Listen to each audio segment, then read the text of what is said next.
Problem solve करेंगे जो related है unweighted index number by simple average method.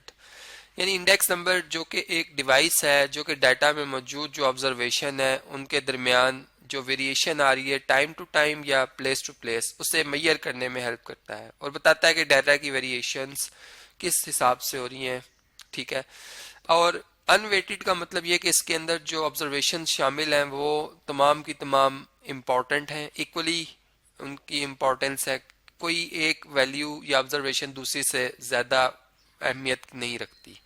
जबकि सिंपल एवरेज मेथड ये है कि हम चूंकि जैसे ये एक डाटा है और उसके अंदर कमोडिटी की बात की गई है ए बी सी डी। ठीक है, अब एक तो मेरे पास तरीका ये था कि मैं इन तमाम का टोटल करता है commodity A B C D add करके, ठीक है, जो भी टोटल बनता उसको सेकंड मतलब 2010 के टोटल से कंपेयर करता।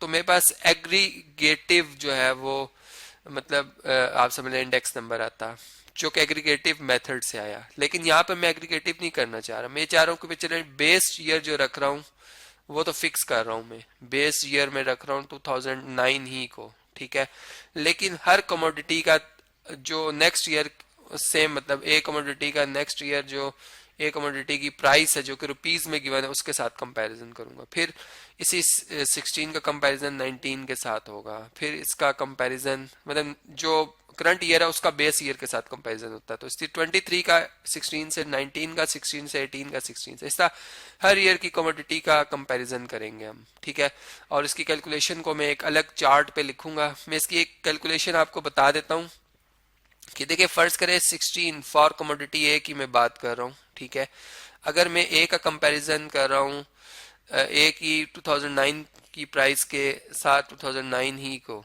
ठीक है, की प्राइस वो भी 16 ही है और इसकी परसेंटेज लेता हूँ तो ये एग्जैक्ट 100 ही आएगा आंसर। इसी तरह कमोडिटी बी का अगर कंपैरिजन 2009 में उसकी 9 ही की प्राइस के साथ लीजिए वो भी 100 आएगा, सी का भी 100, डी का भी 100 आएगा। लेकिन नेक्स्ट ईयर की फॉर एग्जांपल मैं बात करता हूं, अगर 18 का कंपैरिजन 16 से किया जाए तो वो कितना आता है इसको हम देख लेते हैं कैलकुलेटर पे। देखें जी हमारे पास 18 है, इसको डिवाइड करेंगे हम 16 से और मल्टीप्लाई कर देंगे 100 से तो ये 112.5 आता है, 112.5।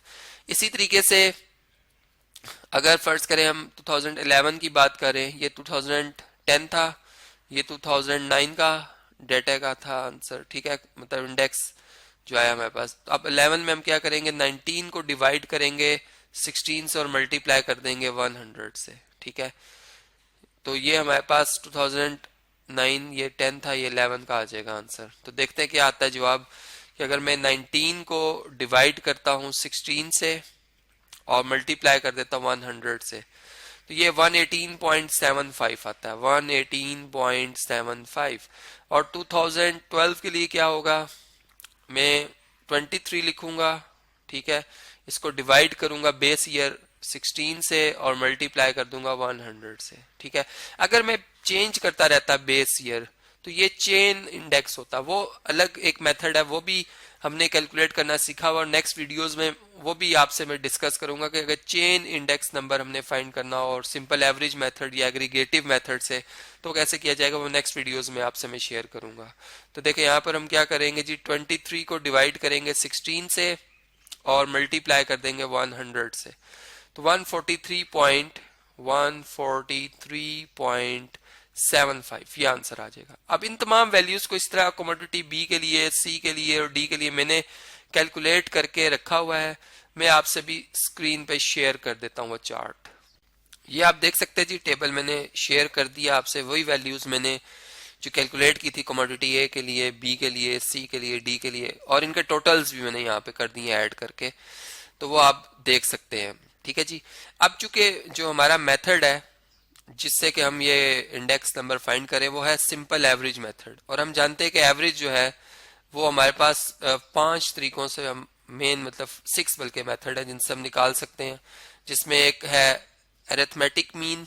ठीक है, एक मेथड है हमारे पास, एक है ज्योमेट्रिक मीन, एक है हमारे पास हार्मोनिक मीन। ठीक है, और इसी तरह से हमारे पास एक मेथड आ जाता है जी जिसे हम कहते हैं मीडियन। ठीक है, और एक है हमारे पास मेथड मॉड। तो देखें अब इसमें हम जो मेथड अभी यूज कर रहे हैं इन पांच में से, चलें हम पांच की बात कर लेते हैं। वो इन दो पे मैं बात करूंगा, अरिथमेटिक मीन पर और मीडियन पे। हम जानते हैं कि अरिथमेटिक मीन जो है वो तमाम ऑब्जर्वेशन को ऐड करके उनकी कुल तादाद से डिवाइड करने के बाद आता है, जबकि मीडियन जो है वो मिडल वैल्यू को कहते हैं, यानी 50% डाटा एक अरेंज फॉर्म में जब हो तो इससे पहले आ जाता है और 50% डाटा इससे आगे होता है। तो देखिए अब इसमें अगर हम इन कमोडिटीज को ऐड करें, ठीक है, 2009 के लिए अगर फर्ज करें मैं इंडेक्स नंबर चाहता हूँ, तो मैं क्या करूंगा, इस मीन के मेथड से कैसे फाइंड करूंगा, इनको ऐड करके जैसा 400 आ गया, अब 400 को मैं डिवाइड कर दूंगा 4 से, ठीक है, 400 चूंकि कुल तादाद या टोटल जो है कमोडिटीज वो 4 है, ठीक है, तो यहाँ पे 4 से डिवाइड करें 100 आंसर आ जाता है। जबकि मीडियन क्या होगा कि देखिए ये अगर इस वैल्यूज यानी दो ऑब्जर्वेशन मीडियन से पहले दो आगे हैं, तो 100 इस 100 और इस 100 की अगर एवरेज ली जाए तो 100 प्लस 100 200 और डिवाइडेड बाय 2 वो भी 100 ही आती है, तो मीडियन वैल्यू हमारे पास 100 आएगी। लेकिन अगर हम इसकी अभी बात करें, ये हमारे पास जैसे 2010 की अगर मैं इंडेक्स नंबर फाइंड कर रहा हूँ, तो ये हमारे पास इसका सम बना था 502.5, ठीक है, जब मैंने इन तमाम वैल्यूज को ऐड किया, ठीक है, और इसको अगर मैं डिवाइड करूंगा 4 से तो मेरा 125.625 आंसर आता है, 125.625, ठीक है। जबकि इसका अगर मीडियन से अगर हम इंडेक्स नंबर फाइंड करें तो देखिए एक डेटा को अरेंज फॉर्म में लिखे तो 112 सबसे पहले आता है, 120 उसके बाद फिर 120 150 अरेंज फॉर्म में। इसमें मीडियन जो होगा वो 120 से आगे और इस 120 से बिफोर होगा, तो इसके बाद इनकी एवरेज लेंगे जो कि 120 प्लस 120 240 और डिवाइडेड बाय 2 ये 120 ही आंसर आ रहा है।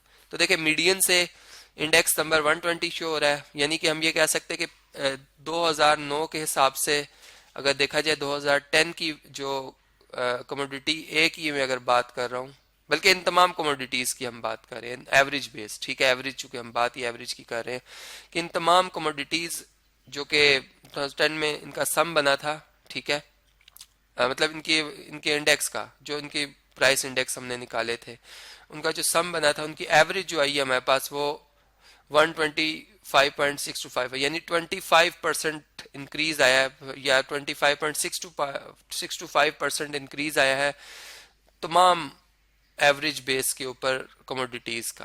खाली एक ही बात नहीं कर रहा, बी या सी या डी की नहीं, तमाम कमोडिटीज की बात कर रहा हूँ, ठीक है। इसी तरह इससे नेक्स्ट ईयर का एवरेज जो है वो हम निकाल सकते हैं, जो कि मैं अभी स्क्रीन पे आपसे शेयर कर देता हूँ। जी ये आप देख सकते हैं स्क्रीन पे कि मैंने जो मीडियन की मदद से एवरेज बेस के ऊपर जो हमारे पास इंडेक्स नंबर है 2011 के लिए तमाम कमोडिटीज़ का वो फाइंड किया है मीडियन की बेस पर, ये मीन की बेस पर। और इसमें चूंकि मीडियन में हमने देखा था कि रेंज फॉर्म में फर्स्ट नंबर पे ये डाटा आएगा, फिर सेकंड पे ये, थर्ड पे ये और फोर्थ पे ये है, तो थर्ड और जो सेकंड है इनका सम करके 2 पे डिवाइड करेंगे तो ये वैल्यू हमारे पास आती है, ठीक है। इसी तरह ये मीडियन से हमने इंडेक्स नंबर फाइंड कर लिए हैं।